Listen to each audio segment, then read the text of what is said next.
વડોદરાના ડુમાડ ગણપતપુરા પાટિયા પાસે ટ્રક અને બાઇક વચ્ચે સર્જાયેલા ગંભીર અકસ્માતમાં બાઇક ચાલકનું ઘટના સ્થળે જ મોત નીપજ્યું હતું।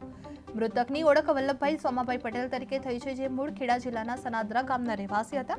વલ્લભભાઈ કામ અર્થે નીકળ્યા હતા તે સમયે ટ્રકની અડફેટે આવતા અકસ્માત સર્જાયો હતો। આ ઘટનાની જાણ થતાં પોલીસે તાત્કાલિક ઘટના સ્થળે પહોંચી આવી હતી અને અકસ્માતને પગલે માર્ગ પર ટ્રાફિક જામના દ્રશ્યો સર્જાયા હતા। પોલીસે મૃતદેહનો કબજો લઈ પીએમ અર્થે હોસ્પિટલ ખાતે મોકલવામાં આવ્યો હતો અને સમગ્ર ઘટનાની વધુ તપાસ હાથ ધરવામાં આવી છે। સમાધિ સાવલી જતો રોડ ગામ ડુમાડ ગણપતપુરા પાસે અકસ્માત થયું જાણ થતાં હું અહીંયા દોડી આવ્યો હતો। અહીંયા સ્થળ પર આવતા એક ટ્રક ચાલકે બાઇક સવારને ટક્કર મારતા મૃત્યુ પામેલ છે। એ મૃત્યુ પામેલનું નામ વલ્લભભાઈ સોમાભાઈ પટેલ ખાસરા ગામના છે અને સ્થળ પર મૃત્યુ પામે છે। પોલીસને જાણ કરતાં પોલીસ આવી છે, પોલીસની કાર્યવાહી ચાલુ છે। સમાધિ સાવલી જતો રોડ ગામ ડુમાડ ગણપતપુરા પાસે